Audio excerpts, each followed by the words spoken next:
आज की वीडियो में बात करेंगे 25 यानी 25 ऑब्जेक्टिव क्वेश्चन और उसके मॉडल उत्तर के बारे में, जो कि रेलवे विभागीय परीक्षा में पूछा गया प्रश्न है।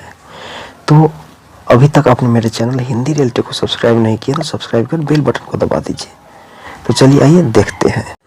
प्रथम है, लोको पायलट ने 1 वर्ष से अधिक समय तक किसी सेक्शन में काम करने पर दिन में 2 टिप तथा रात में खाली स्थान टिप लोड लर्निंग दी जाएगी।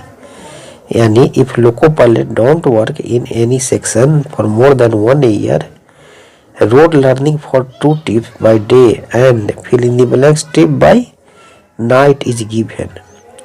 करने का मतलब है कि जब लोको पायलट किसी सेक्शन में 1 वर्ष से ज़्यादा समय तक अगर काम नहीं करता है, यानी कोई सेक्शन है वहाँ पर अगर लोको पायलट ट्रेन में 1 वर्ष से अधिक समय तक अगर गाड़ी लेकर नहीं जाता है तो उसको फिर से लोड लर्निंग लेना पड़ता है। तो ऐसी स्थिति में अगर दिन के समय है तो 2 टिप और रात के समय है तो भी 2 टिप लेना पड़ता है, यानी 2 टिप दिन में और 2 टिप रात में है। तो यहाँ पर खाली स्थान भरा जाएगा 2 टिप से। यानी किसी सेक्शन में अगर लोको पायलट को ट्रेन ले जाने के लिए 1 साल से अधिक हो गया है, यानी 1 साल से उस ट्रेन में उस सेक्शन में अगर नहीं ट्रेन लेके गए हैं तो वैसी स्थिति में रोड लर्निंग दिया जाएगा, जो कि दिन में 2 टिप और रात में भी 2 टिप।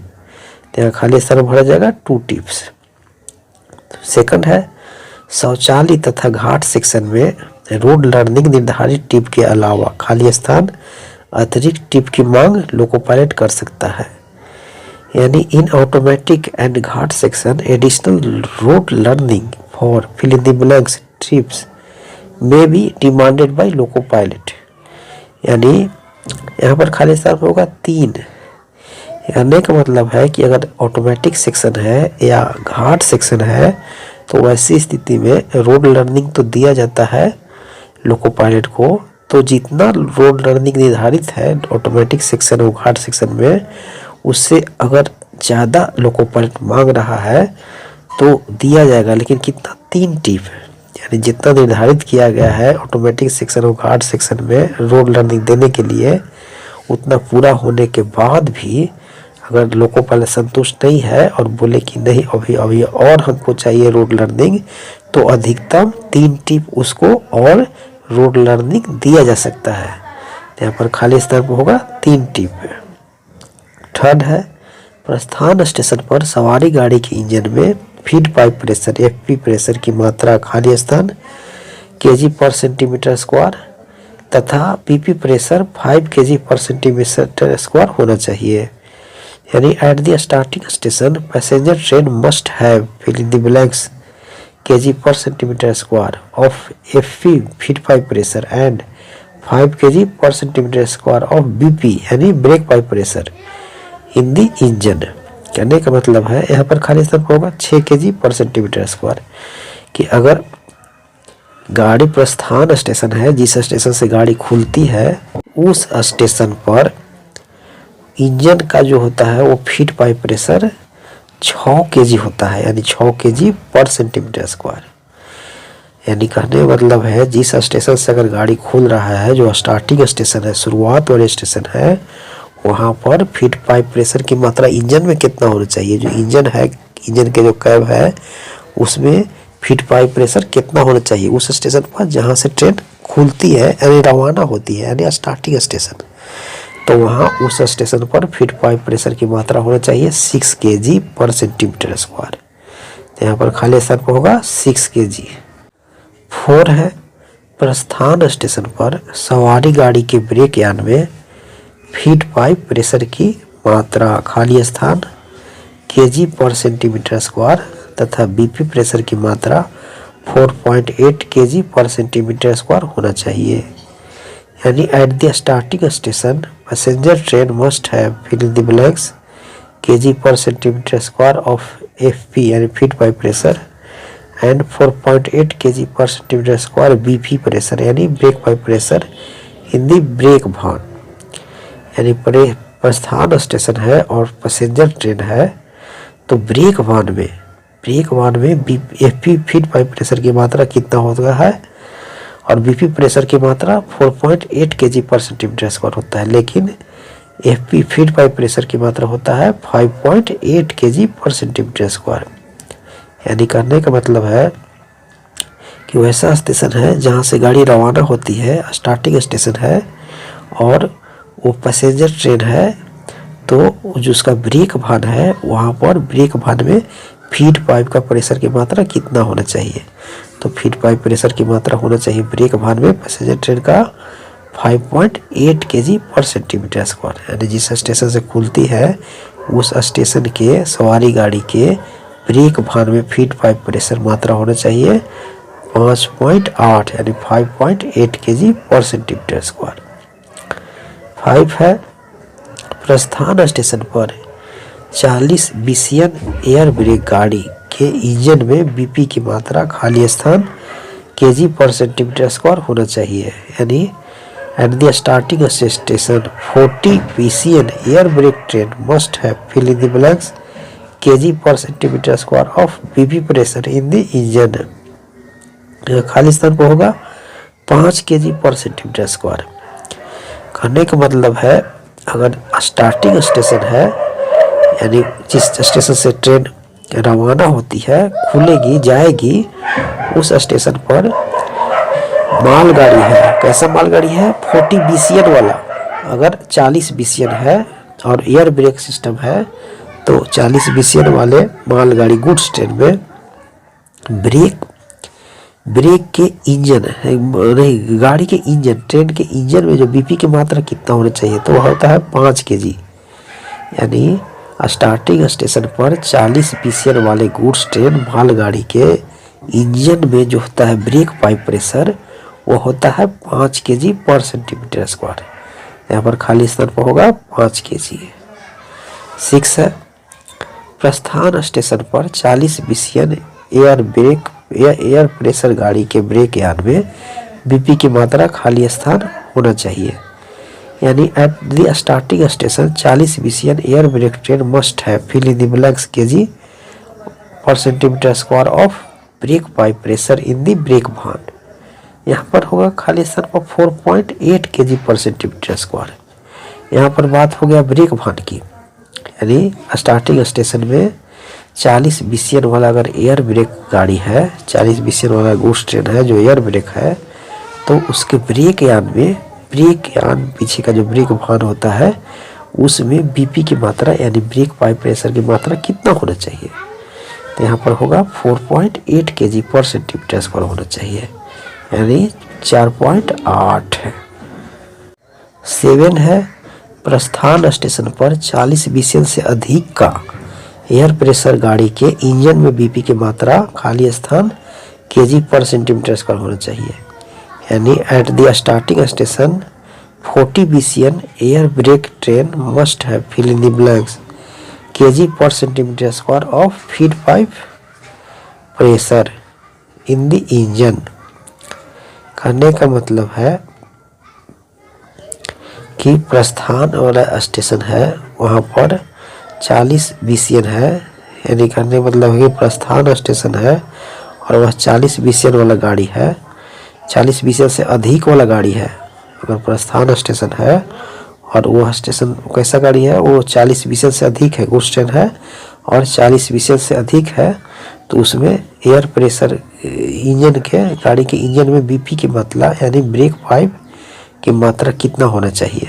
यानी वैसी गुड्स ट्रेन है जो 40 BCM से अधिक है, गुड्स ट्रेन की लंबाई क्या है 40 BCM से अधिक है और वह स्टार्टिंग स्टेशन है तो वैसी स्थिति में उसके इंजन में जो होना चाहिए बीपी की मात्रा वह कितना होना चाहिए, वो होना चाहिए 5 kg पर सेंटीमीटर स्क्वायर। तो यहाँ पर खाली स्थान पर होगा 5 kg पर सेंटीमीटर स्क्वायर। 8 है प्रस्थान स्टेशन पर 40 BCM एयर ब्रेक गाड़ी के ब्रेक यान में बीपी की मात्रा खाली स्थान होना चाहिए। तो यहाँ पर होगा खाली स्थान पर 4.7 kg पर सेंटीमीटर स्क्वायर। यानी at the starting station 40 BCM air brake must have kg of BP pressure in the brake van. तो ब्रेक भान में बीपी प्रेशर कितना होना चाहिए 4.7 kg पर सेंटीमीटर स्क्वायर। वैसे ट्रेन जिस 40 BCM से अधिक है यानी स्टार्टिंग स्टेशन है और मालगाड़ी यानी गुड्स ट्रेन जिसकी लंबाई 40% से अधिक है, तो वैसी स्थिति में ब्रेक यार्ड में जो बीपी की मात्रा होता है वो होना चाहिए 4.7 kg पर सेंटीमीटर स्क्वायर। 9 है, प्रस्थान स्टेशन पर सवारी गाड़ी में ब्रेक पावर क्षमता खाली स्थान प्रतिशत होना चाहिए। यानी at the starting station passenger train must have fill in the blanks percentage of brake power. यहाँ पर खाली स्थान में होगा 100%। यानी स्टार्टिंग स्टेशन है जहाँ से ट्रेन रवाना होती है, तो वैसी स्थिति में अगर पैसेंजर ट्रेन है तो उसका ब्रेक पावर जो क्षमता होता है, ब्रेक पावर कैपेसिटी, वह 100% होना चाहिए। तो यहाँ खाली स्थान होगा 100%। यानी स्टेशन जहाँ से ट्रेन रवाना होगी, और अगर ट्रेन कैसा है, पैसेंजर ट्रेन है, तो वैसी स्थिति में उसका जो होता है ये ब्रेक पावर क्षमता यानी बीपीसी जो होता है, यानी ब्रेक पावर कैपेसिटी, वह कितना होना चाहिए 100%। यहाँ खाली स्थान पर होगा 100%। 10 है, मार्ग में सवारी गाड़ी का ब्रेक पावर क्षमता खाली स्थान प्रतिशत में होना चाहिए। यानी in route passenger train must have fill in the blanks percentage of brake power. यहाँ पर खाली स्थान होगा 90%। अगर मार्ग में पैसेंजर ट्रेन है यानी इन रूट है, यानी स्टार्टिंग स्टेशन से चल दिया है और बीच में कहीं पर है, तो वैसी स्थिति में पैसेंजर ट्रेन का ब्रेक पावर कम से कम 90% होना चाहिए। यानी मार्ग में, यानी स्टार्टिंग स्टेशन में ट्रेन नहीं है बल्कि स्टार्टिंग स्टेशन से चलकर कहीं भी बीच में है गाड़ी, तो वैसी स्थिति में अगर वह ट्रेन पैसेंजर ट्रेन है तो उसका ब्रेक पावर क्षमता यानी बीपीसी 90% होना चाहिए।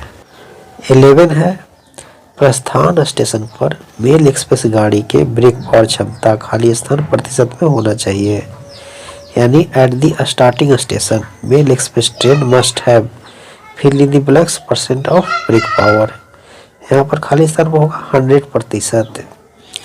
यानी प्रस्थान स्टेशन पर, यानी जिस स्टेशन से गाड़ी रवाना होती है, खुलती है, तो वैसी स्टेशन पर मेल एक्सप्रेस गाड़ी में ब्रेक पावर क्षमता कितना होना चाहिए, तो वह है 100%। यानी वैसी स्टेशन जिस स्टेशन से ट्रेन रवाना होती है और वह ट्रेन मेल एक्सप्रेस हो, तो वैसी स्थिति में उसका ब्रेक पावर क्षमता कितना होना चाहिए, 100% होना चाहिए। तो यहाँ खाली स्थान पर होगा 100%। 12 है, मार्ग में मेल एक्सप्रेस गाड़ी का ब्रेक पावर क्षमता खाली स्थान प्रतिशत होना चाहिए।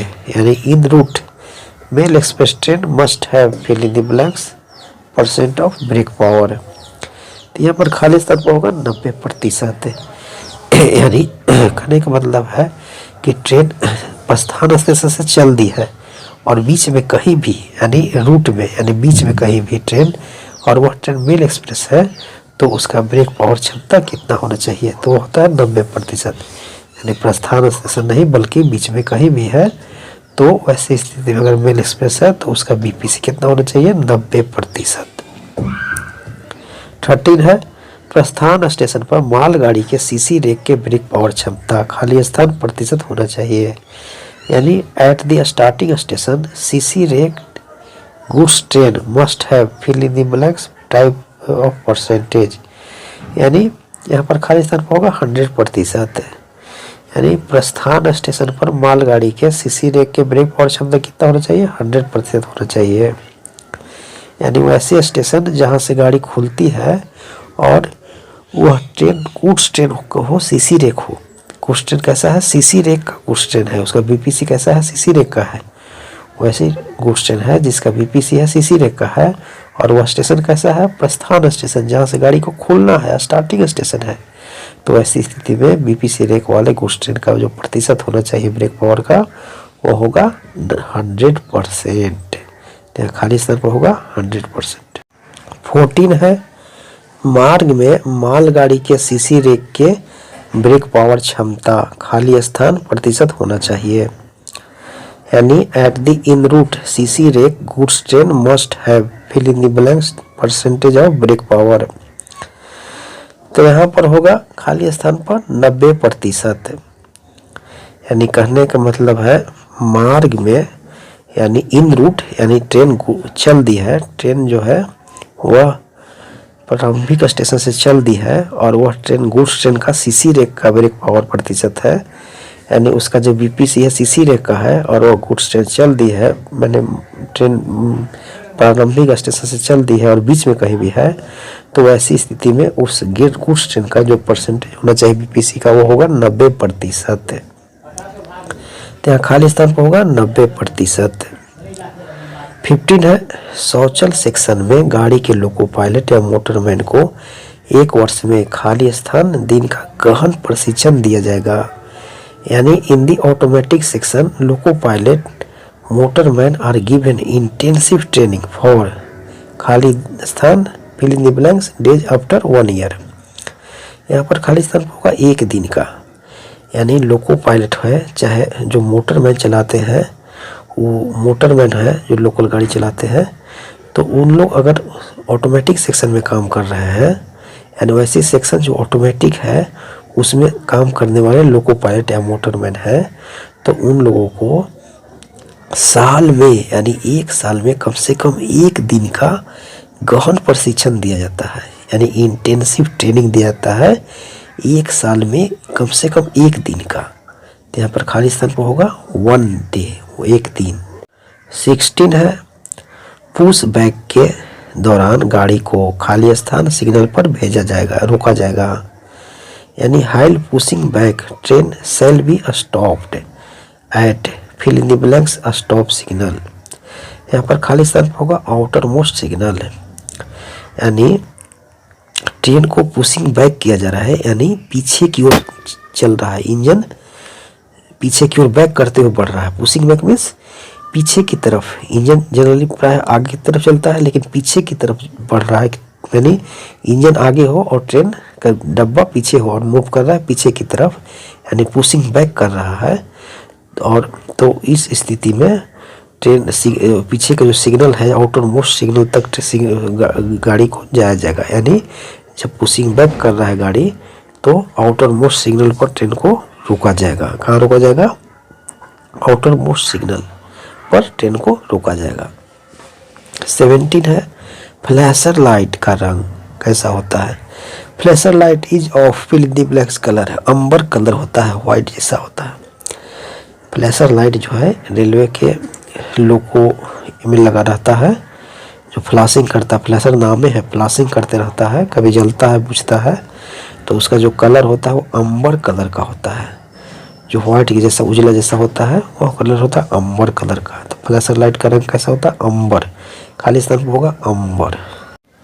18 है, T3691 मिलने के बाद खराब सिग्नल को ऑन में पास करने के लिए कांटों पर गति खाली स्थान kmph रहेगी, यानी after getting T3691 a speed over the points while passing the signal is fill in the blanks kmph। यहाँ पर खाली स्थान पर होगा 15 kmph, यानी 15 kmph, यानी जो अथॉरिटी है T3691 वो अगर मिल जाता है और सिग्नल खराब है तो ऐसी स्थिति में जो पॉइंट पर जब गाड़ी जाएगी तो गति होगा 15 किलोमीटर प्रति घंटा। यानी अथॉरिटी T3691 मिलने के बाद अगर लोको पायलट आगे बढ़ता है और आगे अगर पॉइंट है और सिग्नल खराब के लिए वो पेपर मिला है तो वहाँ पर ट्रेन का जो स्पीड होगा कितना होगा? 15 किलोमीटर प्रति घंटा, यानी 15 kmph। 19 है, रिफ्टिंग सिग्नल ऑन स्थिति में खाली स्थान रोशनी दिखाता है, यानी rifting signal show fill in the blanks light is on condition. यहाँ पर खाली स्थान पर होगा पीली येलो कलर, यानी रिफ्टिंग सिग्नल जो है नॉर्मल पोजीशन जब होता है, यानी ऑन स्थिति कैसा रंग का होता है? Yellow colour. रिफ्टिंग सिग्नल जो संकेत देते रहता है हमेशा, अगर वह रिफ्टिंग सिग्नल नॉर्मल है तो वह उसका कलर कैसा होगा? Yellow colour. तो रिफ्टिंग सिग्नल जो रंग कैसा कर देता है? येलो रंग का देता है।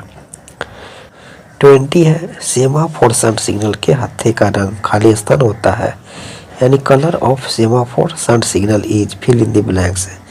यहाँ पर खाली स्थान पर होगा रेड, यानी लाल, यानी सेमाफोर जो सन सिग्नल है उसका जो हत्था होता है वह कैसा कलर का होता है? रेड, लाल कलर का होता है, यानी शंट सिग्नल है, कैसा है, सेमाफोर शंट सिग्नल है, तो उसका जो हत्था होता है वो होता है लाल रंग का, तो यहाँ पर खाली स्थान पर होगा रीड। 21 है, ब्लॉक सेक्शन में शेष भाग को लेने के लिए यदि वही लोको पायलट वापस जा रहा हो तो खाली स्थान अधिकार पत्र दिया जाएगा। यानी to pick up the part load from the section fill in the blanks authority is issued if the same loco pilot is proceeding. यहाँ पर खाली स्थान होगा T609। यानी अगर ब्लॉक सेक्शन में शेष भाग को लेने के लिए यदि वही लोको पायलट वापस जा रहा है तो उसे ऑथोरिटी दिया जाएगा T609 T609। यानी अगर ट्रेन पार्टिंग हो गया है और ब्लॉक सेक्शन में हुआ है और आगे का भाग वापस आ गया स्टेशन और दोबारा वही लोको पायलट उस दोबारा बचे हुए पार्ट को लेने जा रहा है तो जो उसे ऑथोरिटी दिया जाएगा लोको पायलट का वो होगा T609। यानी to pick up the part load from the section fill in the blanks authority is issue from if the same loco pilot is proceeding. यहाँ होगा ऑथोरिटी T609। 22 है, दुर्घटना के ए से आर श्रेणी के वर्गीकरण में खाली स्थान तथा ओ श्रेणी शामिल नहीं है। यानी in the classification of A to R accident fill in the blanks and O classes are not included. यहाँ पर खाली स्थान होगा आई तथा ओ। कहने का मतलब है कि एक्सीडेंट को ए से आर के श्रेणी में यानी ए से आर के क्लासिफिकेशन किया गया है। एक्सीडेंट को A type accident, B type accident करके ए से आर तक के बांटा गया है, क्लासिफिकेशन किया गया है एक्सीडेंट को। तो इसमें ए से आर के बीच में दो लेटर रहता है जो कि एक्सीडेंट में शामिल नहीं है, वो है आई और ओ। यानी यहाँ पर आई और ओ लेटर जो है वह एक्सीडेंट में शामिल नहीं है, एक्सीडेंट टाइप में आई और ओ शामिल नहीं है, तो यहाँ पर खाली स्थान पर होगा आई। 23 है, रेल संपत्ति का 2 करोड़ से अधिक का नुकसान होने पर खाली स्थान दुर्घटना माना जाएगा। यानी loss of railway property of more than 2 crore is treated as accident. यहाँ पर होगा खाली स्थान पर गंभीर यानी सीरियस एक्सीडेंट। यानी अगर रेलवे प्रॉपर्टी 2 करोड़ से अधिक का नुकसान हुआ है तो ऐसी स्थिति में उसको जो है सीरियस एक्सीडेंट माना जाता है। अगर रेलवे संपत्ति 2 करोड़ से अधिक का नुकसान हुआ है तो उसको क्या कहा जाता है, सीरियस एक्सीडेंट में माना जाता है। 24 है, सवारी गाड़ी में अधिकतम खाली स्थान क्रेन लगाई जा सकती है।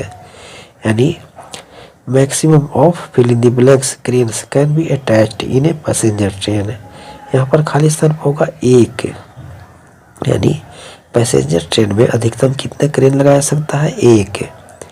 यानी पैसेंजर ट्रेन है और पैसेंजर ट्रेन में जो क्रेन लगाया जाता है वो कितना होगा, 1। तो सवारी गाड़ी है और सवारी गाड़ी में क्रेन लगाया जाएगा वो होगा 1, तो खाली स्थान पर भरा जाएगा 1। 25 है, विस्फोटक वाहन के आगे तथा पीछे खाली स्थान रक्षक वाहन लगाए जाएंगे। यानी number of fill in the blanks number of guard wagons shall be attached in either direction of explosive wagon. तो यहाँ पर होगा 2-2। यानी विस्फोटक वैगन है, विस्फोटक वैगन है तो उसको सुरक्षा के लिए आगे 2 वैगन और पीछे 2-2 वैगन लगाया जाएगा। यानी एक्सप्लोसिव वैगन है तो उसकी रक्षा के लिए मतलब सुरक्षा के दृष्टिकोण से 2-2 वैगन आगे और पीछे अटैच किया जाएगा। जब भी विस्फोटक वाहन का मार्शलिंग किया जाएगा तो मार्शलिंग करते समय इस बात का ध्यान रखा जाएगा कि उस विस्फोटक वाहन के आगे 2 वैगन और पीछे 2 वैगन गार्ड सुरक्षा के रूप में लगाया जाना चाहिए। यहाँ खाली स्थान पर होगा 2-2 रक्षक वाहन and 2-2 numbers of guard wagon. Video कैसा लगा कमेंट करके ज़रूर बताएं। अगर अच्छा लगे तो लाइक कीजिए, अगर उससे भी अच्छा लगे तो शेयर करना ना भूलें। तो चलिए हम मिलते हैं आपसे एक नए वीडियो एक नए टॉपिक के साथ।